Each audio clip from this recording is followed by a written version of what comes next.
ये लाइन सिर्फ एक गाने की लाइन नहीं है, ये एक एहसास है, एक पूरी जिंदगी का एहसास। जब आशा भोसले से गाती है ना, तो ऐसा नहीं लगता कि वो गाना गा रही हैं, ऐसा लगता है जैसे वो खुद को सुना रही हैं। मैं आवाज़ हूँ तो तू है गीत मेरा।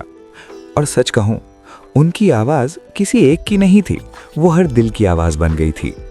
8 सितंबर 1933 सांगली, एक छोटी सी बच्ची जिसे नहीं पता था कि आगे क्या होने वाला है। 9 साल की उम्र में पिता चले गए।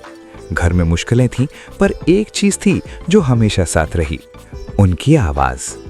लता मंगेशकर के साथ मुंबई आई, सीखते हुए, गिरते हुए, फिर उठते हुए। 16 साल की उम्र में शादी, फिर अकेलापन, 3 बच्चे और कोई सहारा नहीं। कोई भी होता तो शायद टूट जाता, लेकिन उन्होंने एक अलग रास्ता चुना। उन्होंने कभी ये नहीं पूछा कि मेरे साथ ही क्यों, उन्होंने बस कहा मुझे गाना है।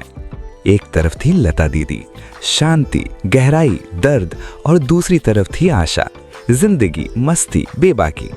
लोग हमेशा तुलना करते रहे, कहते रहे आशा लता से कम है, लेकिन आशा जी ने कभी जवाब दिया ही नहीं, क्योंकि उनका जवाब उनके गाने थे, हर बार और हर बार ज़्यादा मजबूत।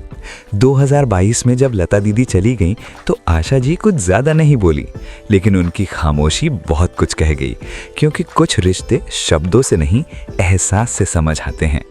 अब बात उस आवाज़ की, वो आवाज़ जो एक ही पल में बदल जाती थी, कभी शरारती, कभी गहरी, कभी टूटती हुई, कभी उड़ती हुई। दम मारो दम और मेरा कुछ सामान, दोनों एक ही इंसान गा रहा है, ये सोचकर आज भी हैरानी होती है। लोग कहते थे ये बस हल्के गाने गाती हैं, लेकिन सच ये है, उन्होंने हर गाने को इतना सच्चा बना दिया कि वो हमेशा के लिए याद रह गया। आर.डी. बर्मन के साथ उनकी जोड़ी सिर्फ म्यूजिक नहीं थी, वो एक दौर था। 12,000 से ज़्यादा गाने, और हर गाने में एक नई आशा। आशा भोसले सिर्फ एक सिंगर नहीं है, वो एक एहसास है, एक हिम्मत है।